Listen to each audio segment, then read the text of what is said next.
Drives me crazy. All right, perfect. Thank you everyone for coming to support Jennifer and our monthly authors at Acopio.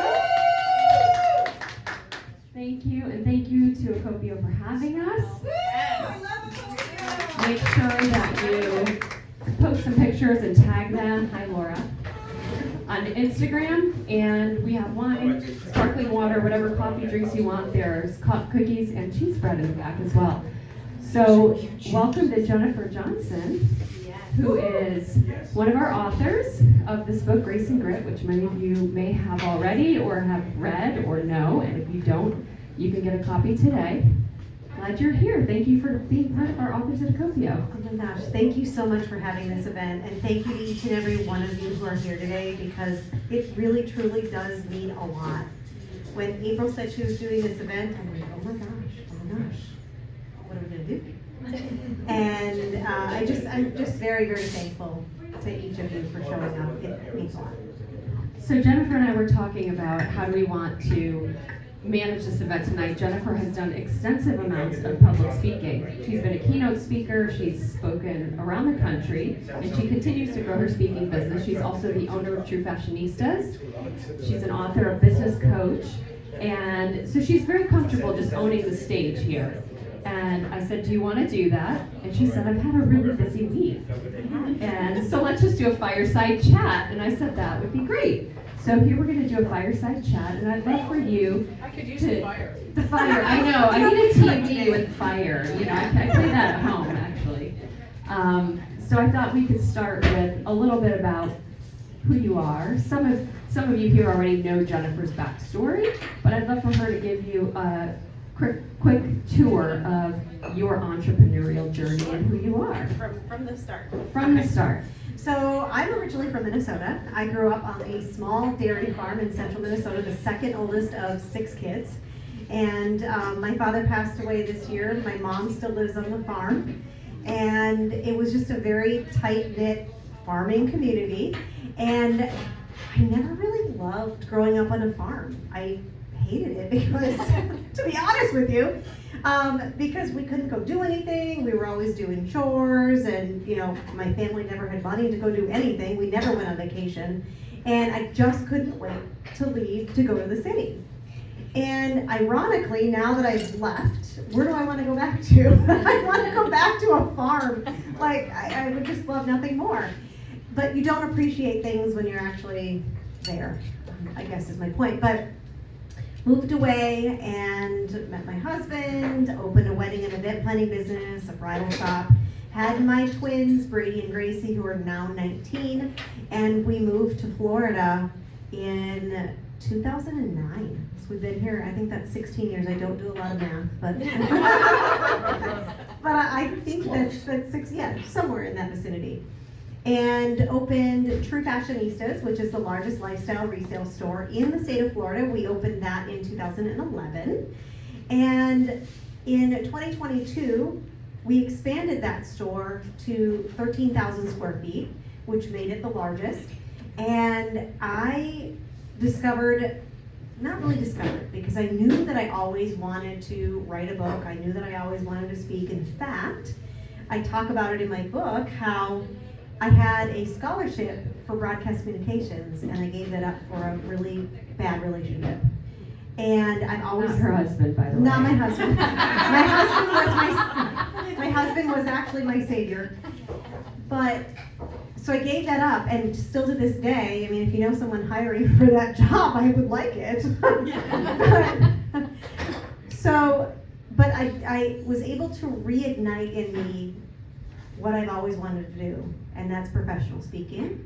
It's writing a book, and it's coaching other business owners, which that part came later, but really the speaking part and the book part came first to me. Yeah. So Jennifer and I had the opportunity to meet back when True Fashionistas was very new, probably right around 2011 or 12. Our children went to the same school. I was putting on an event back then, and she was part of that event. And I've seen her grow this brand to what it is today, and it's been really impressive to watch you do that. And share a little bit about your early days with True Fashionistas, because it wasn't all a bed of roses. There was a lot of thorns Do you want to to prick you along the way. So yeah, I would love, because And I think part of being an entrepreneur is being able to weather some of those challenging times that are difficult. It is funny that you want to talk about this, because yesterday, last year I did this too, but this year I spoke again with the entrepreneurship classes at Naples High. And there's 3 classes. I spoke for 3 hours to 3 different classes. And I kind of went through my journey and I shared some of those thorns. One kid raises his hand and goes, I have a question. Why do you keep doing what you're doing if all this bad stuff keeps happening? And I'm like, that's a very good question. I don't know. Maybe I need to, I don't know. Evaluate. But it's funny. I mean, he obviously said what everyone was thinking. But so early on, I had ran my wedding and event planning business in Minnesota absentee because we couldn't sell it. That was in 2008. We were talking about moving, and so we put the business up for sale. In 2008 was the big recession. Nobody could take out a loan to buy anything, much less a business. So we were able to run it absentee from Florida with management up there.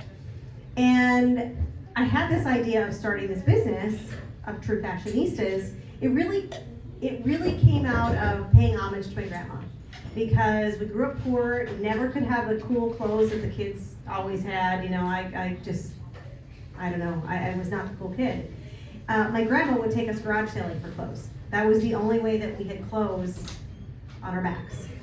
And she would, redo them if she had to redo them, sew them into something that was a better resemblance of what they were. And so I wanted to start this business and didn't have the money. So I approached a neighbor and I said, hey, got this great idea. And she's like, well, if you know how to do this, you have the brains, I've got the money, let's go into partnership together. I'm like, awesome, let's do it. So we did the whole build out, we did everything. We were in the business for 2 months running it. It opened, things were going great. So I thought. I get a knock on my door at 10 o'clock on a Sunday night, her and her husband, and she's like, I don't want to do this anymore. Not what I want to do. And I'm like, what? Where'd this come from? No idea. But my husband and I cashed out his 401k and took a chance, because I said, I'm not going to let my dream die because my partner doesn't want to do this. We'll figure this out. So she wouldn't sign a non-compete and she wouldn't sign an NDA. You can probably guess where this is going, but we found out that the day after we gave her the money for the business, that she signed a lease in the same plaza that we're in for the same exact business. That wasn't all of it. She ended up taking all but one of my employees, and I freaked out. I'm like, we're done. We might as well just throw in the towel. What's the point? So this is the whole imposter syndrome thing that we all deal with. And I went, we're not good enough. It's just not going to work. So I felt that I needed to hire an outside consultant to come in. And she literally walked through our store, talked to me, walked through their store, didn't really even talk to them, came back and said, you're going to be fine. And I said, I paid you how much? And we were fine. To be honest with you, the best thing that's ever happened. We would not be where we are today as a business, and I would not be where I am today if it wasn't for that as a person. And I have a story to tell. You do have a story to tell, and there's more of it in her book. Little plug here. Shameless. Yes, yeah, we planned that in advance.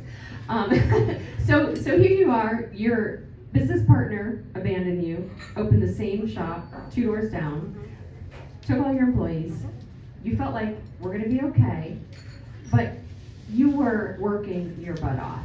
I was. You were in your store every day. I can remember going into her store, and she was always in her store. And so there was a process and a time for you to grow as an entrepreneur in your store. And then as you continued to grow, how did that morph and change? How did your role change? And what were some of those pivotal moments that happened that forced you to reevaluate how you were doing things? Gosh, there were a lot of pivotal moments. One of the biggest was that really kind of made me put the pedal to the metal was when my husband lost his business.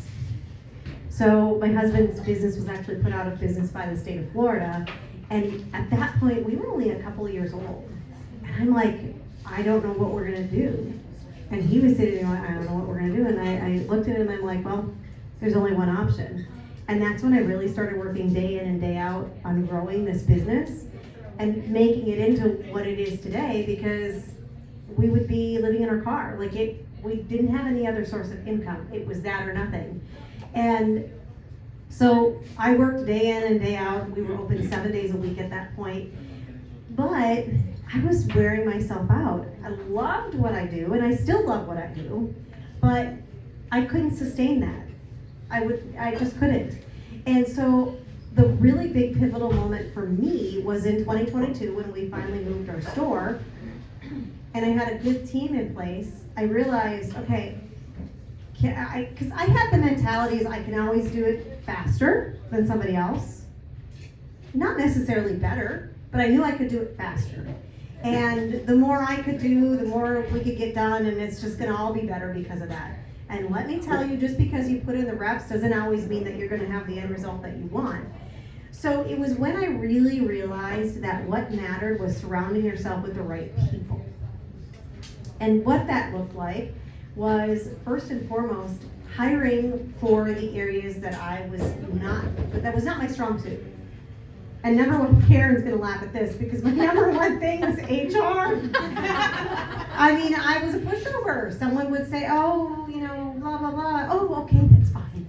Take 2 weeks off, we'll pay you. I did not really like it. So I hired somebody who was great at that. And then everybody around her got hired. And it changed everything because it helped me go, okay. And it didn't immediately because I kept staying in their way. I kept coming to the store every day, doing their job for them. And remember, I was paying them, but I was coming in to do the job. And finally, she looked at me and she's like, why are you here? At first I took offense to it, but then I'm like, you're right. Why am I here? I don't need to be here. So I took a back seat, and it wasn't overnight. It was a painful process for me. For them it wasn't, but for me it was, because I had grown and nurtured this thing. And here I was being kicked out, right? And it was a slow process, but when I realized that I'm having other people do what they're good at, I got out of their way. They were doing their job so much better than I could have ever done. And that's what allowed me to step outside of the business, work on, you've probably all heard, you need to work on your business, not necessarily always in it, very true. But then it also opened up the ability for me to do my passions, which was writing the book, the speaking, the coaching. So her book is really a book for entrepreneurs. That's not what you would think the typical entrepreneur advice is.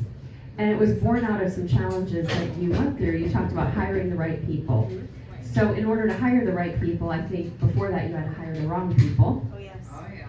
And that was what helped her to birth some of the lessons and the things that she shares about becoming a confident entrepreneur.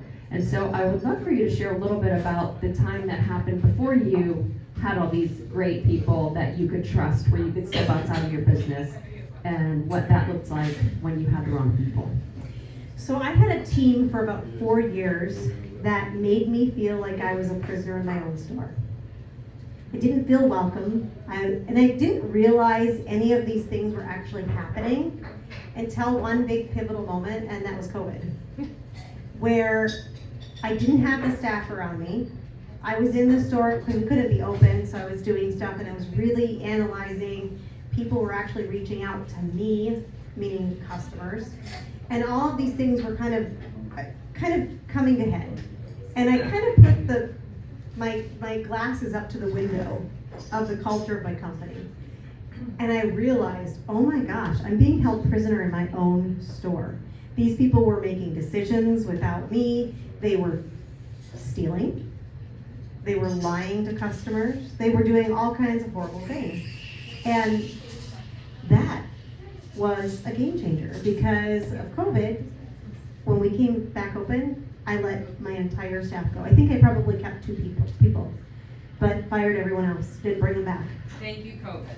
Thank you, COVID. Because so many good things did come out of that. And for me, it was tremendous amount of not only business growth, but personal growth. Because I realized, my gosh, what I talk about in this book, the core values and aligning yourself with the right people, I was not doing that. I just had people in the positions to have people in the positions. You have to have the right souls for the right roles. And I certainly didn't have that because I didn't even know who I was at that point. I was just on a hamster wheel because remember, I was trying to keep a roof over our head. That was all I was trying to do. With twins, by the way. If you Twins. didn't catch that early, with twins, I think that's an added bonus. So once you discovered the magic of core values and you fired everybody and you decided, I want the right people in the right roles, I want to not be a prisoner of my store anymore, how did you change the culture of what you were doing? How did you discover this magic sauce of core values? Well, I think I sat down and took a long, hard look at everything that I was doing in my life and what was driving it, what had driven it in the past, and what took me down the wrong path.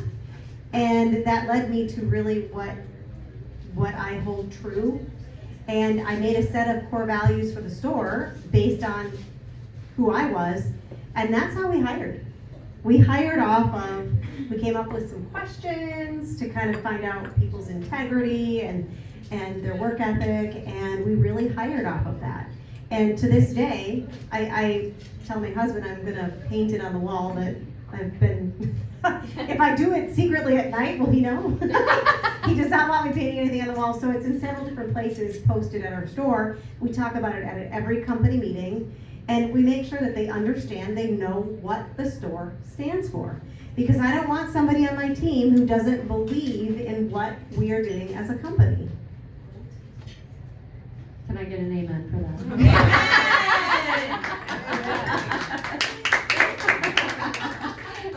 It's so true though. And I know, being in HR and being someone who's kind and you want to be accommodating, but running a business is running a business. It is. And having values and having standards and having the right people is essential. And so talk a little bit about your core values and a little bit about how you wove those into the book. Sure. So I would say really, there's a couple that really stand out. Well, number one was being humble. And I find that's like just has to be my number one. Even though they're probably in this book, I don't know what order we have them in. Heather would know. Heather, I was just gonna, yeah, please tell me what order they're in because I don't know. I can't find it that quick. It is not number one. And I don't know if we put those in here in that order or not, but number one was actually have faith. And be humble is number 4. So be humble, and you gotta remember with core values, just because I numbered them in here, or today your core value number 1 is being humble, but tomorrow it could be having faith, they can move around. That's my opinion. Other people may say, oh, no. But I say it's okay. Stamp of approval. Yeah. It's like good housekeeping. But being humble, that to me presents itself in, I'm not going to ask you or you or you to do something that I am not going to do myself. I'm not going to ask you to go work with a customer that's really being persnickety and cranky if I'm not going to be willing to do that myself. And my team knows that. My team knows that. They know that when I come in, I'm there to work, and I'm there to work hard, just like that. And the other one is definitely have faith. That is number 1. Yeah, it is number 1. But it's number 2 today, but number 1. Have faith is really, really important. And faith in not just who you worship, but just have faith in other people. Find the good in other people, because it's one is to assume positive intent, right? And I find faith in everyday situations, and I needed it the last couple days more than ever. And you wanted me to ask about how this all came about with the book. So really funny. So I sit down with Heather and April to do our book mapping, and I came into it with the sole idea that I was going to write a book about my past, about surviving sexual assault and domestic violence. That's really where I thought this was going to go. So we sit down and we map it all out, and I'm like, how did this happen? How did it go from that to being a business book? Like 100% like dumbfounded. What was the title you were going to use? Beautiful Scars. I even bought the URL. I bought the URL Beautiful Scars because I'm like, oh my God, that's it. That's what it's going to be. I love this name. I'm so excited. And it's a very good name. But it wasn't for this book. This book was meant to be what it is. I think we sat around and we mapped out I think we talked about core values somewhere in there. It wasn't at the very beginning, I don't believe. And then all of a sudden, I'm like, oh my gosh, grit. And then somebody said grace, and it just all kind of came together. And then I remember I was just having this conversation with John about how I had written a lot of my book. And I handed it in to Heather, kind of like this. And it came back, half the book I gave to her. And I went, oh my God. No one else in this room has had that experience. Yeah, no one. Are you getting this on? You are. But wow, what a gift that was. That was a gift because you know what? It made me a better writer.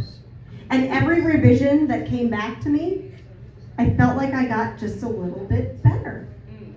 And now I think when I start working on my second book, maybe I won't be in such shock. Well, the key was you were willing and you were humble. And you knew what you wanted to do. Mm-hmm. And you did it. You were Sure. open to that. I was open to everything. And that's such a lesson, right? Because when we open ourselves up and are able to receive feedback and not take it as a negative and use it, as constructive criticism, it changes so much. And I will say that her book, Beautiful Scars, we did not dislike that book, but as we talked through the process of who do you really want to read this book? What is your experience? Who do you envision yourself working with in the future? It became clear that her superpower is entrepreneurship. That is her background. How she's overcome some difficult challenges in her life, including the sexual assault story, which is in the book, those were supporting characters of the entrepreneur journey. So we didn't scrap everything by any stretch, and Jennifer really does a great job of sharing very vulnerable stories that have happened in your life, but not with the view of victim, but yeah, it's not being a victim, it's being a victor. Like, how did I overcome some of these difficult things and grow the largest resale consignment store in the state of Florida? And I think that with any entrepreneur, to be able to have that person, you, and say, if she can do it, I can do it. And I think that's where Jennifer really shines through, is sharing from her personal and her business experience and weaving it in with the entrepreneur story. So we were glad you were open to that idea. I totally was, because my whole reason for wanting to write this book to begin with was, I said, if I can just help one person, and I know that probably sounds cliche, but I gotta share a story. I think I shared it in this book, but it was a really neat story. It just was very touching. I was sitting in my store, this was several years ago, and we got a phone call. It was before the store opened, and this woman was on the other line, and she said, "Is Jennifer in?" And back in that day, people would give people my cell phone number. Now they don't, but and they said, "Sure, she's in." And she's like, "Can I come in and talk with her?" So they let her in, and I met her in my office, and we sat down and we were chatting, and she's like, "I have to tell this to somebody. I literally just got here from Arizona I don't know if it was like a few weeks ago, I don't remember exactly. She had escaped Arizona with her, I think it was 2 or 3 kids in the middle of the night, escaping a domestic violence situation. She didn't know where to turn, what to do, and she goes, but the sad part is I've not done this once, I've not done this twice, this is the 3rd time this has happened to me by 3 different men. And she said, I thought this only happened to certain kind of people. And I'm involved in an organization in town called Project Help. It's the sexual assault center here in Collier County, the only one. And they're a crisis center. And she said I went onto I found their website somehow. And then I found your bio. And I read your bio and I went, I have to talk to this woman because she's a business owner and it happened to her. Okay. So she came in and talked to me. It turns out she had terminal cancer. And all this stuff was just imploding in her life. And it just made me realize if you can be vulnerable enough to share whatever hell you have been through, it could help somebody. Just like meeting someone on the street. I was having this conversation earlier. We don't know what anybody is going through internally right now. We don't know what test results they're waiting on, what diagnosis they're waiting on, what happened in their family that night or that day. We don't know any of that. So a smile goes a long way. A hi, how are you doing, even if you don't know the person, goes a long way. And that was kind of the real reason why I originally wanted to write the book, because I'm like, if I could just help one person who has gone through something like that, it's for the best. Mm-hmm. It is. So, as you can see, Jennifer is like a superpower in Naples, and she's growing her speaking business around the country. She was a keynote speaker recently at her industry conference was it in Colorado? No, that's next year. Next year's in Colorado. So talk a little bit about your speaking and how you have used your book and your consulting and how you've grown the speaking side of your entrepreneur business. Sort of like what's to come, like what's Jennifer's next chapter? Ooh, okay. So, when I say to my family or to my friends, like, oh my gosh, I can't wait to, get some more speaking gigs, they're looking at me like, are you all right? Because nobody likes to speak publicly. Everyone's like, I can't do that. I love it. It energizes me. In fact, I gave a speech in October, and I called my friend Sue right here. And can I share what we talked about? Yes. Staking my, okay. So, I joined Toastmasters, I don't even know how many years ago now, but I joined Toastmasters and started honing my craft there, started getting small speaking gigs here and there, had a couple little, not paying ones, but ones that I could sell from stage and all this and that. And I got off the stage at this women's event that was in Fort Myers in October. And first of all, when I got up on the stage, I was like empowered. I'm like, oh my gosh, this is so awesome.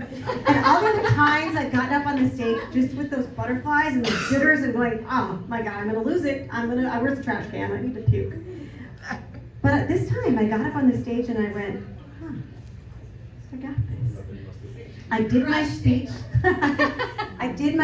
It was probably 45 minutes or so long. I got off that stage, I called Sue and I left, and she said, well, how did it go? And I said, I frickin' killed it. And she said to me, congratulations, you have finally staked your claim. To this point, in all of these years, I've never done it, and she's always been pushing me. I don't understand, and here I was, finally saying it. It came out of nowhere, because that is not something that you would, a humble person would say. But I felt so good about it. I felt so at home. I felt like this is what God put me on this earth to do, and it is to speak.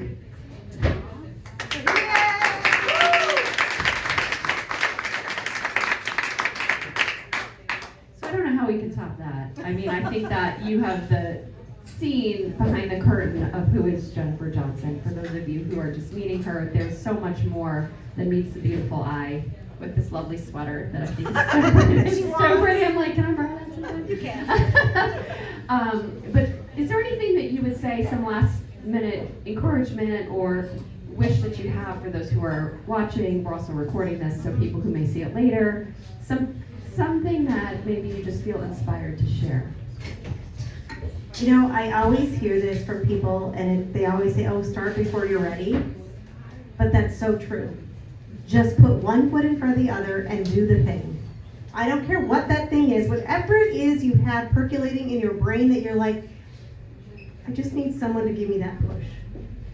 Just do it. What are you waiting for? What are you waiting for? You just have to step out of your comfort zone, because nobody has ever grown from being all nice and warm and cozy over in the corner in their little spot where they're like, I'm perfectly fine right here. Nothing of growth ever happens in that comfy, cozy spot. Step out into the mud, step out into that quicksand, and do the thing. I love it. So Jennifer will be signing books if you want to purchase a book if you don't have one already. She's got a QR code you can scan, or you can buy it by cash. There's wine, Pellegrino, cheese bread, cookies. Cheese bread is so The good. cheese bread is so good. Coffee, if you would like an additional coffee, and a question and answer if you would like to ask a question. Sure. To get to ask questions. Yes, the question is, can you ask questions? Yes. And your question is? Sure. I was really lucky to meet you at Barnes & Noble, but after listening to you and having read your book, I'm wondering how in the world did you ever find the time to set up a table at Barnes & Noble and stand there all day long selling books? Hey, I'm so glad that you said that, because you know what? That's going to be the whole thing of my next book. I always get asked the question, how do you do all the stuff that you do? And it's prioritizing. It's what's important to you. And yes, I do always put my family first, but then I have goals for myself that I also weave in and make sure I get done. And we will make time for things that we want to get done. That's how I do it. If it weren't for you, I wouldn't know Jen. I wouldn't know April and Heather. Because I ran into Jennifer because I was looking. I thought I was finished with my book until I ran into Heather. Sorry to put you on the spot, Heather. But after I met you, I think I called April the very next day. Yeah, because you said, we were talking about how long did it take you to do your book, and I'm like 9 months from the conception of it to actually getting it in print and selling it. Yeah, but I thought I was finished. I know you did. And little did you know. Right. Are you happy with the way it is? I absolutely love it. Absolutely love it. Awesome. Jennifer, go ahead. What was the best strategy for actually completing it? Like, did you just set up a consistent time every day to work on it, or did you do? So the question is, what was your strategy to finish it? So literally what I did was, after I wrote the book and they came back to me with, they basically did it in bite-sized pieces. I believe we did it chapter by chapter. So they would send, usually I got it overnight, I feel like, and I would get up the next morning, do I have an email? Do I have an email? And I would get on it immediately. So I have a golden hour. My golden hours are between 5 to 6 or 5 to 7 in the morning. So I would get up every morning, check my email, hope that I had that email, and I would right then and there do the revisions, do the rewriting, whatever it was that they had asked of me. And that's how I did it so quick, because I was on it like that. I wanted this book out, and it was very important. It was a priority for me to get this book out. So I was just very, very disciplined and diligent every single day. So did you send them a chapter every day? Is So- that how it works? So they actually got my entire manuscript, Oh, okay. and then they edited it one chapter at a time. You do. And they would edit it, send it back to me, and be like, this doesn't sound right, we need to fix this, and da da da da. They didn't make the changes for me. They did redline some, come on, my grammar is not that great. Apparently. No one's is. No one's is. And so they did all of that, and then I had to, rewrite some sections and come up with some stuff to meld it all together. And we just did it chapter by chapter. Anyone else have a question? Heather, do you have anything you want to say? Heather's always. Well, when you asked that question, I was going to say the answer is Heather and April. Right? I mean, you did it, but almost everyone, very, very, very few people can do it without a team to help them. Absolutely. I mean, April did it, but now she has a company that does it, Yeah. right? But very few people can. Even amazing people like you need a team. Mhm. That's the key. You really need a team. And I completely agree with that. I mean, I never would have written this book if it weren't for these two. I mean, I don't know what my book would have been about.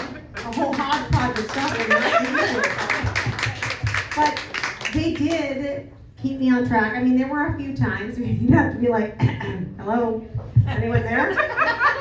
I know that was the case. But that's part of the process too, letting things be a little Yes, bit. you're That, right. that is part of the process, right? You're right, very right.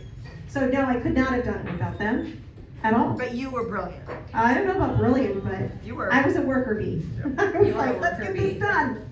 John, did you have something else?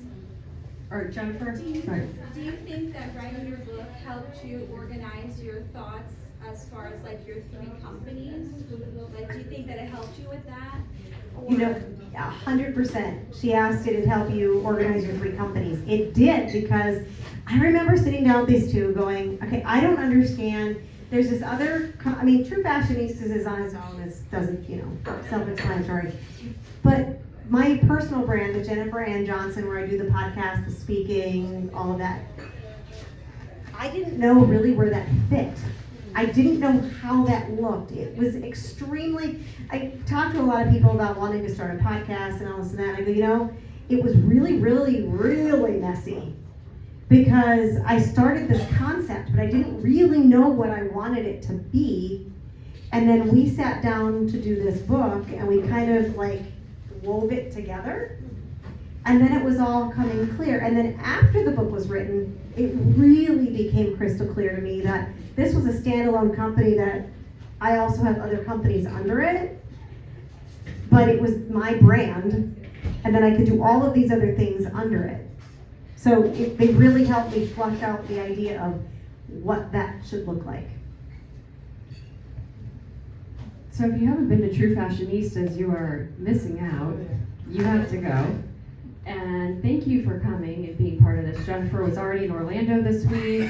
She had a lot of personal things going on, and she is just one, like you, to your point, John, she just shows up and does what she says she's gonna do, and always shows up with a smile and with words of wisdom and inspiration. And I'm really grateful that you wrote your book and that we've been friends for so long. And so feel free to stay, mingle a little bit, have some food, get a couple copies. It is holiday season, so if you have any entrepreneurs in your life who would benefit from a signed copy of a book, I encourage you to get one. And then we have free copies of our little